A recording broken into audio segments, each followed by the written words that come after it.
Hi everyone, this is Jim. Welcome to this postmortem of my Blitz game number 698. My opponent played e4, and I went for the Sicilian defense.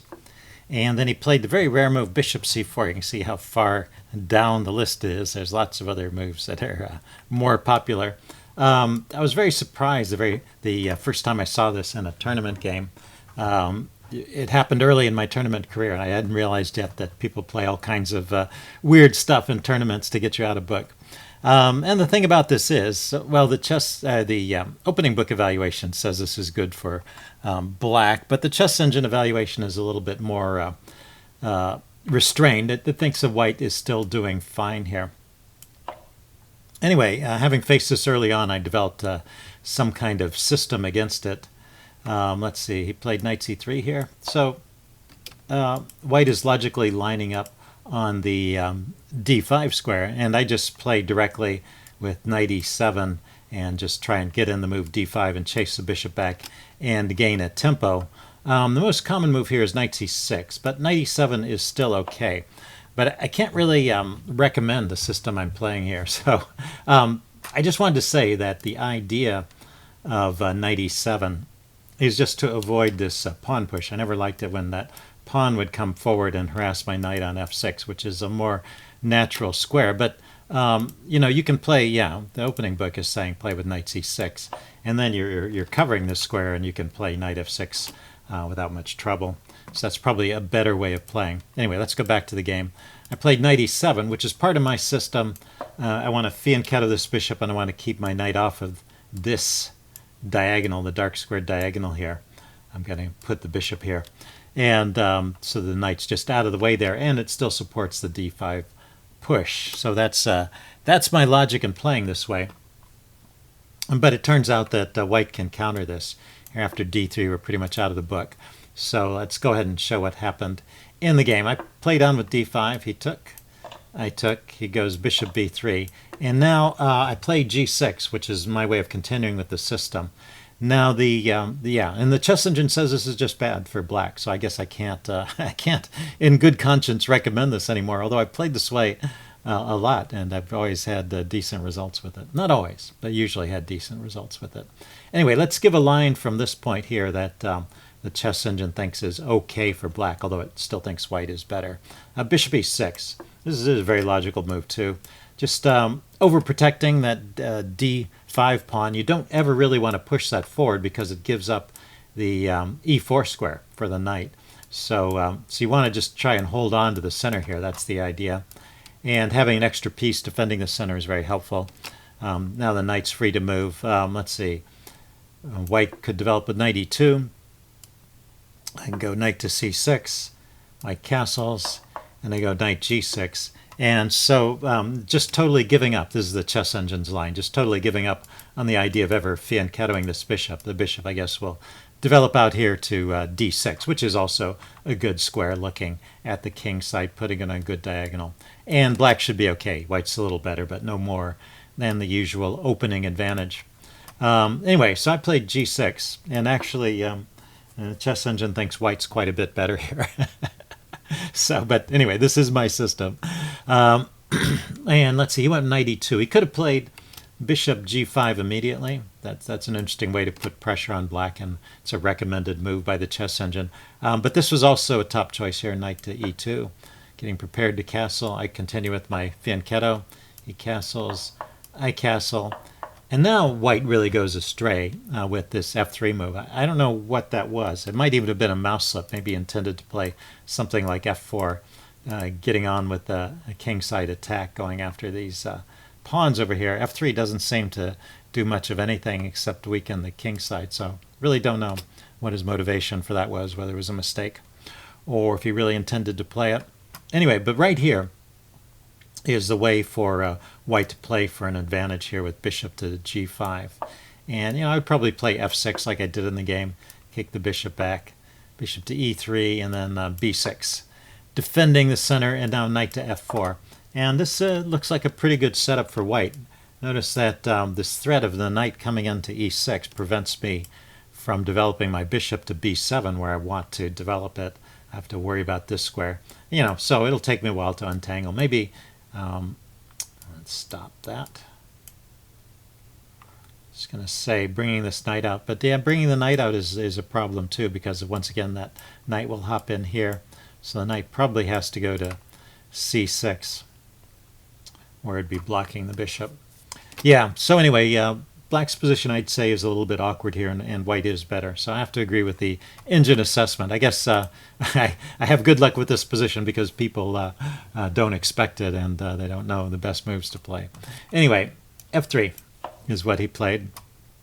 You know, knight c6, and after f3 actually black is better. So I have survived the opening and gotten a good position, and you know, white just missed his chance to refute my opening play. So let's see, he goes bishop g5 now. I play f6 to kick it back, drop back to d2. The engine likes e3 a little better than d2. Probably on e3. Oh, you can't play e3 right now. Yeah, because there's a fork. So at the moment that doesn't work. But in general, that it would be a better square than back here on d2. Let's see. I went bishop to e6, getting my pieces out. Goes knight to g3. I play a6. I don't want his knight hopping in here, and also want to prepare to push my pawns forward on the queen side. And now he went knight c to e2. And there's a tactic right here. I referred to this in the description of the previous video, so the live game. So I didn't notice this tactic. I missed it and didn't play it. But here's your chance. It's black's turn to move, and there's a winning move here. So what should you play as black?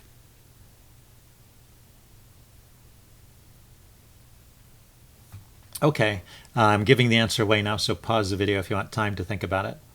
The winning idea here is c5. It's just traps the bishop. Now let's see, he can take, I take back. You know, a pawn is supported by the bishop. Let's erase that arrow. The pawn is supported by the bishop, so if he takes, he just loses a piece. But if he moves the bishop, he also loses a piece. So the fact that I already had a6 in means that I can play c4 with tempo and then trap the bishop with b5. So that's the way to play this position. I played b5 first. Now there's a very obvious threat on that bishop, and he plays a3 to avoid it. So anyway, that's a little trick for you guys to always remember. If you're thinking of playing b5 and c4 to trap the bishop, pause to think and see if you can just play c4 first and play b5 second. Sometimes that's the more direct way, the more forcing continuation is the way to win with that tactic. Okay, so I go b5, he goes a3. I mean, I'm still better here because I get to shut in his bishop with c4, and it takes him a long time to unwind and get that bishop back into the game. Let's see, and I have my pieces actively posted. So I've got a good position here. I went knight f5, not knight e5. I thought you know, trading off pieces around his king would probably be helpful in terms of getting an attack going against his king. Let's see, he goes c3. He's preparing to bring this bishop back to get it into the game and maybe counteract my bishop. Let's see, I went forward with the bishop to d3 because I realized I could support it there with the knight, and I thought that would be a pretty good square. Let's see, he went rook e1 to unpin his knight. There was a danger that I would just pile up on it. And now I go knight e5. So I've got my bishop covered by the knight. And let's see, he played knight to d4 here. He's got a good square for his knight as well. Bring my rook to the center, plays bishop b1. And now I'm not so concerned about him taking my bishop because I'll take back with a knight, and that will be a great position for me. So I just leave things as they are in the center and try to get my queen into the game, bring the queen up to d6. And now he took the bishop off. That's his idea here. He wants to, I mean, this bishop is not doing anything, so he needs to do something with the bishop, and if he can trade off for an active piece of mine, it makes sense. But you have to look at the fact that it's bringing the knight forward, and that's a very dangerous knight there in the enemy camp, an infiltrator. So definitely something you don't want to do. So there's a better way to play this. Rather than take the bishop right away, throw in f4, kicking the knight. And now we get into a complicated sequence. I can trade off this bishop, but he can take the knight with an attack on my queen. So I have to take back And, well, I need to take back with a pawn so that I have a threat on his knight. So when he grabs my bishop, I can take his knight. Let's see, best play for white here is actually to desperado the knight here. Knight takes b5, a takes b5, and then grab the bishop. And, well, the material is even.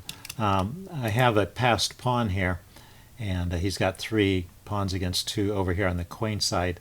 That is probably still a good position for black, but, well, it's a game that white could continue to play. In fact, can I say that? The endgame might be good for white if he were able to get rid of the minor pieces, but maybe not, because I don't know. It's not going to be easy to create a passed pawn out of these 3 pawns against these 2, just the way they're set up. These pawns are kind of blockaded by my 2 pawns. So I think even the endgame is bad for white. But anyway, he could play on. Let's see. Instead, in this position, he took my bishop. So I took back with the knight. And let's see, he traded rooks. This comes with tempo. Played rook b1, defending the b2 pawn. And I played queen e5 here. But I have a much stronger move. I can already start to take advantage of this the awkward placement of white's pieces.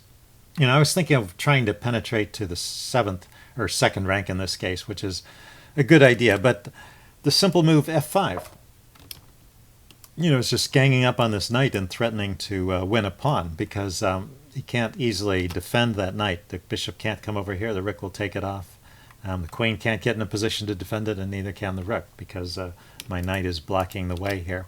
So let's see. The chess engine recommends this line, h3, and then just losing a pawn here. And not only does my queen penetrate, but it comes with check and an attack on the b pawn as well.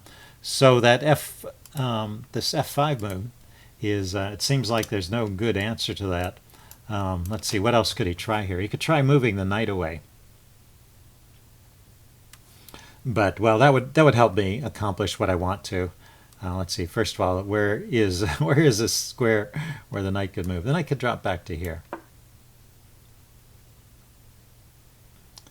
And then I could pile up on it. It looks like this might help me to penetrate. So anyway, that would be best play. I went queen to e5.